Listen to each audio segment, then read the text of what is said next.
Hulog ni Nats eh, Iba, feeling ko eh. iba ang gising ni Nats ngayon. Pag nakapagkape talaga si Nats, may ano talaga eh, may Alam mo eh. entertainment factor, kaya nga siya tinawag na Nats Entertainment. Nats Entertainment really is there para sa side ng RSG, pero awaiting them are the lone team standing. Kamakailan lang sa upper bracket. Walang curse. Na naunang nakarating sa Grand Finals, walang iba kundi ang Echo. And they're gonna be facing things off once and for all. Oo. Para malaman kung sino ang kampiyon. Dahil una pa lang boxing na agad. Oo, yan, ginera na kagad dun sa bandang Gedli. Ginera na. Ginera na kagad. Kasi ano na to eh. Finals na to eh. Finals na to eh. Tsaka Nats Paquito plus meron kang Kadya. So ang ibig sabihin yung RSG, nilalaro nila yung laruan ng Echo. Biruin mo ha, yung RSG, kakagaling lang nila sa 25-0. Kagabi. Oo, Kagabi ba yun? Kagabi yun. Kagabi yun. 25-0. 25-0. Tapos kanina, binarag nila yung MPLPA Champions. Binarag nila. Kinambak nila yung Game 3. Kumbaga yung confidence nila ngayon, men, at an all-time high. Ultra confidence ang tawag dyan. Confidence. Ultra confidence. Like legit, hindi. Kumbaga, confidence na hindi na maipapaliwanag ng siyensya. Oo. Tapos yung lineup nila dito, Hans, pag-iisipin mo mabuti, pick-up type yan. Oo. Kasi nga, May Kadya. Kadya, meron ka pang Martis. Totoo. So napakadami mong option dito to kill. And yung 1-1, every time na online yung ult niyan, pwede mo sabihin go tayo eh. Correct. The only upside here for the side, okay, nagka-flickeran. Medyo- Pero as I was saying a while ago, si Oo. Light and si Demon kahit na magiging crucial dito sa early game ng side ng RSG Philippines. Kasi hindi pa nila maaasahan si Eman in terms of damage. Usually, meron kang Kadya Oo. kapag kailangan mo, or usually kapag may Kadya ka, meron kang Brody, Beatrix, o kaya yung carry para mabilis lang talaga masusok up or mabilis mong Combo. kumbaga matatanggal kagad sa mapa. Pero ngayon, Echo, knowing that, they're playing very careful. Kumbaga sinasabayan lang nila yung galaw ng RSG as they wait for the turtle na ngayon ay magsuspawn na rin. Ayan na ang laban ni Demon Kite at ni Carlito. It's been a long time. It's been a long time coming after a year of the kung ano man yung mga kung ano yung mga tournament nila. Tournament na pinag-usapan natin kanina. This is it, Demon Kite coming in at si Sanji makakuha ng turtle. Lalaban pa rin ba ang Echo dito? At ayun yung pressure shot, pero napakaganda ng ultimate na meron. Si Aqua to save his allies, pero nandun yung counter go ni Sanford. Sanford, 4D, nahila siya ngayon ni Light, pero makapag-flicker out Sanford. Sabay ninakaw naman yung Netherrealm, nagkapunuan ng buhay, wala namatay. Legit na nag-tag of war lang. Tag of war lang, ang dalawang boss. teams na to, pero ang mahalaga ay ang Echo. Ang unang nakakuha ng turtle ng laban na yun, that gives them enough room Yes, sir. to grow at least 113 gold. Hindi man siya ganun kalaki, pero yung shields na nabibigay ng turtle ay mas lalong magbibigay sa kanila ng confidence to go for team fights. Buy a little bit more time para kay Benny Cutie and then unleash ham sa side ng RSG. Eto lang, Hans, ang hirap mamatay dito, ang hirap makapick up dito agad sa dalawang team na to kasi halos similar yung kanilang lineup. Pero yung Echo yung sumagot dito eh. Yung Echo yung sumagot dahil nga nag-pobuse sila. At kung iisipin mo mabuti, kinounter din nila yung mga dashes. Oo. And medyo nahihirapan talaga sila in some situations. But as of the moment, dito na naman si Eman. Nag-dash in. Papasok itong si Sanford para makalatag naman ng damage output. Eman is on the other side. Okay. Siya mawawala sa pagkakataon na yun. Light tries to go for it as well. Siya ang naipit dito sa pagitan ng iba sa mga member mula sa Echo. And Aqua tries to go as well. Sanji still alive. Aqua protected his teammate habang si Demon Kite nandito sa kabila. Lalaban pa si Demon Kite. Meron ba siya ultimate dito? Wala. Okay. At umokay na. Salamat sa mga direct natin. Awat na daw. Awat na. 300 ang kalamangan ng Echo at Echo pa yung nagsisimula ng laban, Hans. Oo. Ito maganda na ginagawa ng Echo ngayon. As in, fino-force talaga nila na yung pressure ay maramdaman ni Eman. Kasi alam nila that Eman is gonna be the problem pagdating ng later portions ng ating laro. Kailangan mabigyan ng RSG Philippines ng kaunting assistance yung mga gold laners nila. Kasi parehas yung trajectory niyan eh. Parehas pang gold lane, ay parehas pang late game yan. Na kailangan mong alagaan ng sobra para pagdating ng late game, merong aasahan, merong damage output. True, parehas magbibuild ng Wind of Nature. Yun na yun. Correct. Para magkaubusan talaga ng physical. But Aqua, now having the Necklace of Durance. Okay, Nats coming in. Left jab, right jab. Pasok ngayon. Sina Demon Kite. Lalaban ba dito? Si Sanford. Lumilipad si Sanford dito with the Demonic Forces. Sino makakuha ng Retribution? Makakuha yun ni Demon Kite. At ngayon, doon, lalaban. Pare ng Echo. Netherrealm. After the Blazing Duet. Nako, kopyahan na to ng mga Netherrealm. Habang buhay pa rin ang kupunan ng Echo. Nandoon sa bandang Gedli. Sino yon? Si Nats ay makukuha dito. Ang Echo. Tatlo ang nawala sa mga Orcas at nilalaban pa rin nila. Tumatakbo na si Carlito. At hindi na siya pagbibigyan pa pa ni Eman. Eman will take 2 and Nats will take 1. That's a 4 for none. Lamang ang RSG. Ibang klase ang ginawa ni Nats during that moment. As in, hinawi niya, tinulak niya papunta doon sa magandang pwesto ang iba sa mga members ng Echo. And that gave opportunity para dito kay Eman to unleash the fury, unleash the crossbow of Tang. At ang resulta ay talagang naligwak ang 4 na miyembro mula sa Echo at lumamang ng 2.0K ang side ng RSG. Hans, sinabi natin kanina, si Nats talagang susi dito ng Ang RSG. susi. Kung pwede mong sabihin franchise player na talaga to eh. Danatski. Danatski eh. Danatski, At men. hindi, biruin mo, sinugod niya yung 4. Alam niyang cooldown yung mga skills. Pwede pa pala yun. Gulat tayo, kahit tayo nagulat, kahit si Direk nagulat eh. Sabi niya, uy, pwede pala yun. Pwede pala yun. Meron na naman tayo natutunan. Oo. Meron ka na namang natutunan. May bago na naman natutunan kung nagpapakito ko. Ibang klase. Grabe yun, biro, ang sinugod niya, si Sanji. Si Sanji yung una niya sinugod. Tapos hinilera niya kasi lahat eh. Oo. Papunta doon sa pwesto na pwedeng makahila si Aqua. Pwedeng makapag-crossbow of Tang itong si Eman. Kaya ngayon, pansin niyo naman, uma-attack na naman si Nasi. Ay, grabe! Grabe, parang si Pacquiao. Okay, bum-bum-bum-bum, habang Blazing Duet, yung Netherrealm. Uy, si Freddy Roach. Si Freddy Roach, tumulong, men.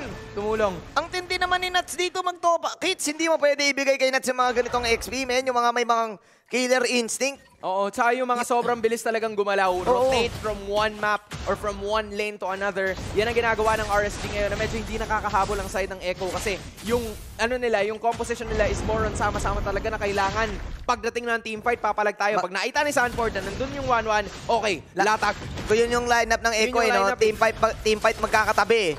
Teamfight magkakatabi. Actually, hindi yung lineup ng RSG, kaya naman nilaban nila ito. Yun naman yung Divine Judgment. Pero ayun na, hindi mo ni Pochero yung 1.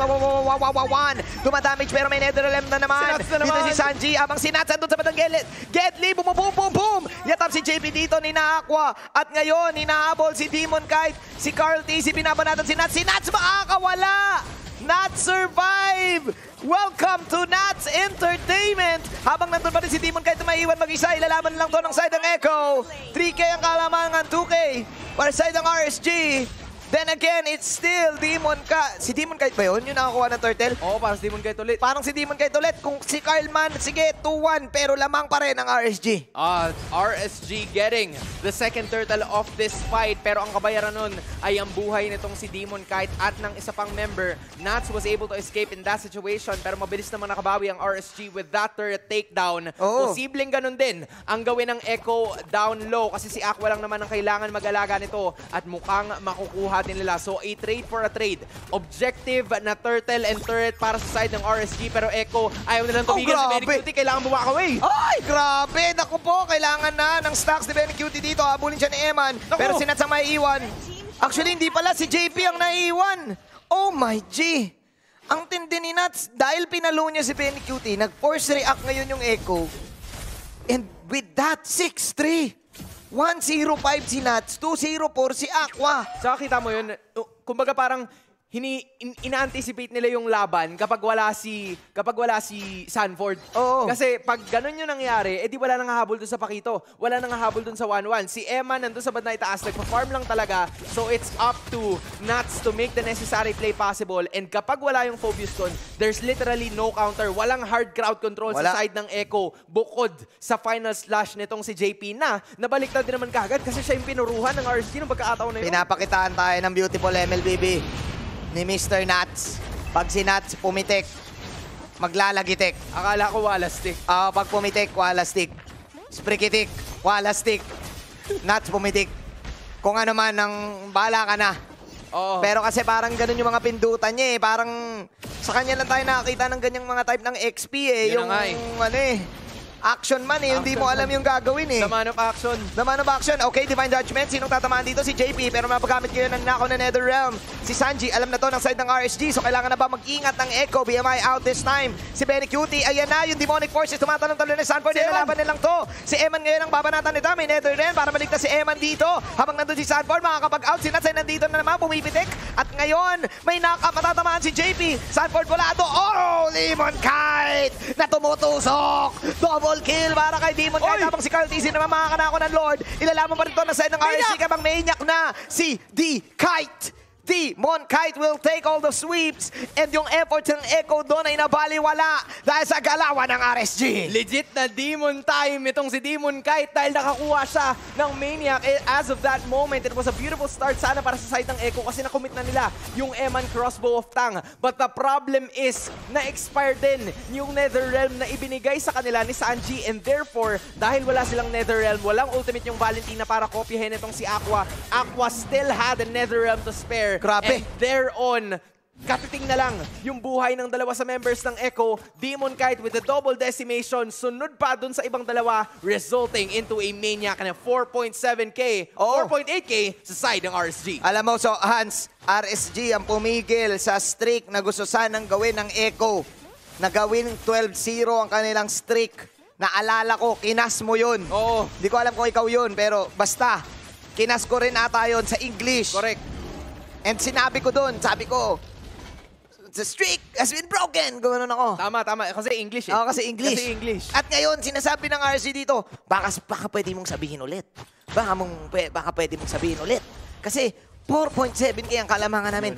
Literal, outplay nila ang Echo sa lahat ng banat na gagawin ng Echo. Kumbaga sa boxing, sasapak ng kaliwa, na-dodge, tapos biglang may uppercut pala. Ganun yung ginagawa ng RC. Malaipo Makonotsi. Ipo Makonotsi. Kumbaga, Dempsey roll. Dempsey Yun roll. na lang ang hinihintay nila dito as RSG, stats-wise, they've managed to take all of the turrets bukod sa inhibitors. Kaya naman, very confident sila in roaming around the enemy territory doon mismo sa jungle na kailangan alagaan ng Echo. Habang meron pa silang inhibitors, hindi sila pwedeng magpadalos-dalos. Nakakopya naman itong si Sanji ng kanyang Netherrealm. So that gives him an utmost chance para makabawi at para masustain yung kanyang team fight. Pero halos 5k na yung lamang ng RSG. So at least that's one full item na lamang ngayon ng mga Raiders. Isipin mo, look at the minimap as always kapag ikaw ang pagkalaban mo ang Raiders. Kasi si Nats pwedeng mag-come out of nowhere.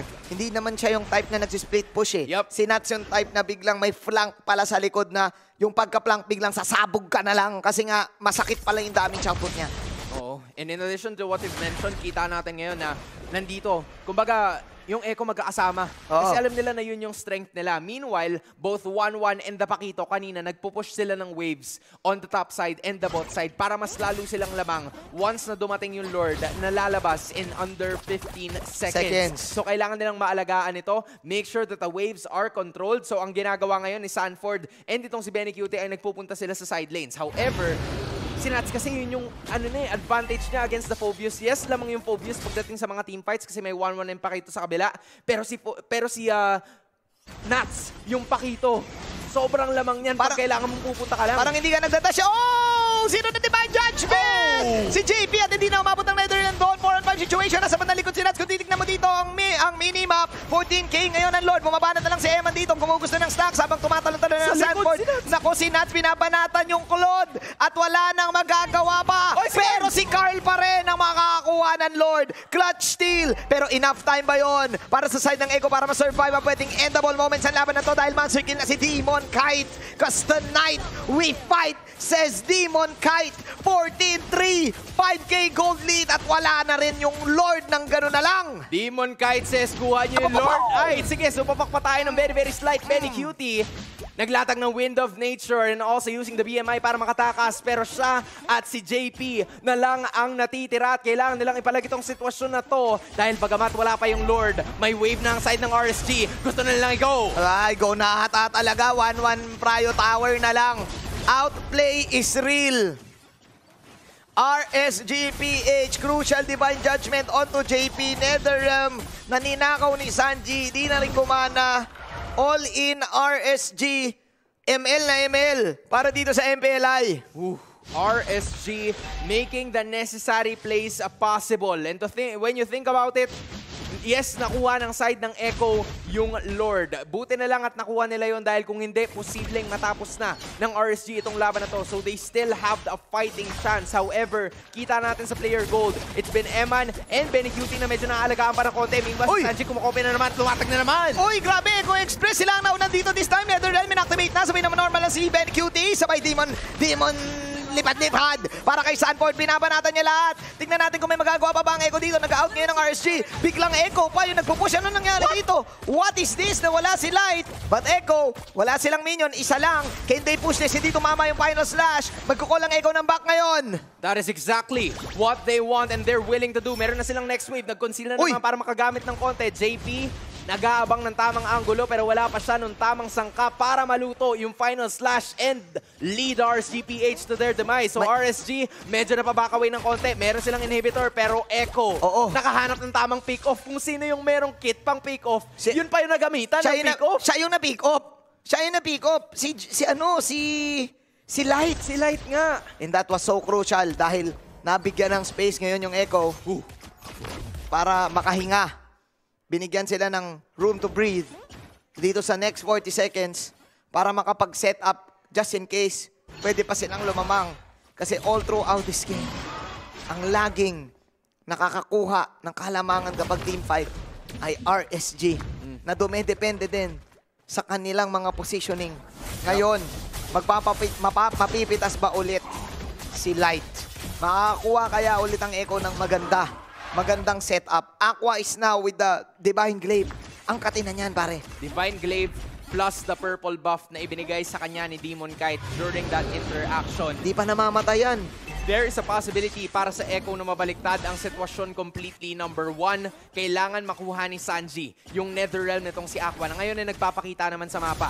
Number 2, there has to be a way na mauna sila in terms of pick-off. Kailangan nilang maungusan si Light na meron Divine Judgment. And then number 3, Carl TZ just needs to get the Lord once again. Nakuha na niya ng 2 beses. Ano pa ang isa pa? Naka-steal na siya ng 2 beses. Isa pa daw, sabi ni Carl, kaya ko to, retry.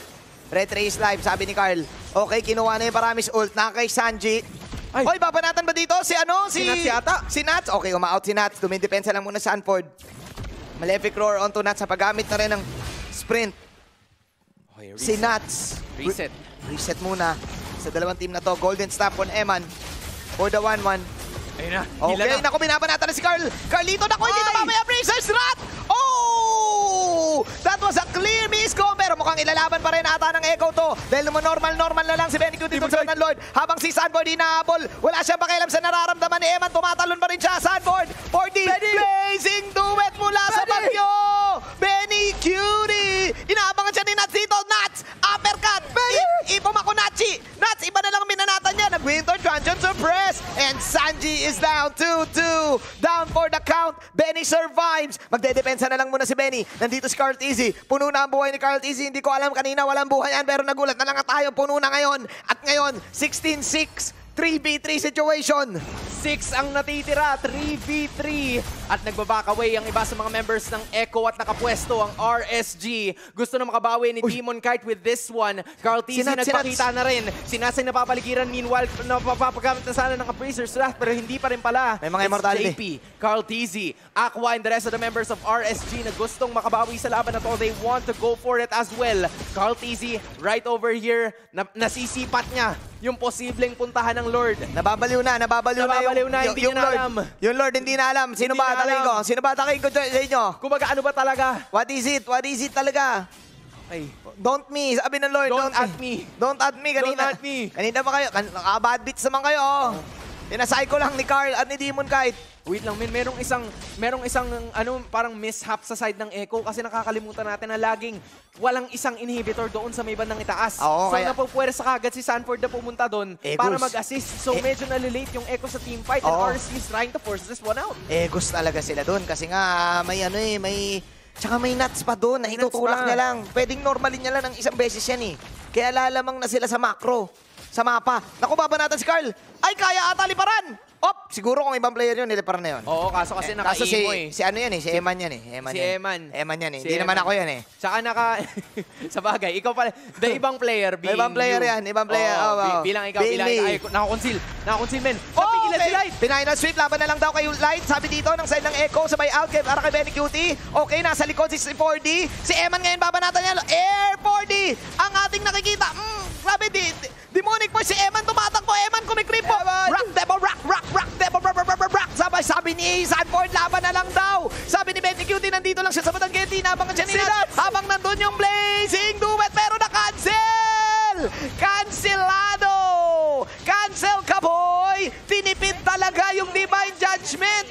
doon 4 ang nawala sa Echo. Light with the divine judgment to cancel the storm. Oh my goodness! Yung pagpapaulan ng bala naging diferensya para sa side ng Echo at RSG. Sumusugod na rin. Si JP na lang ang natitira. Ay! And it is looking over sa final pull. Para dito kay JP ay wala nang magagawa pa as it's RSG na makakakuha ng game number 1.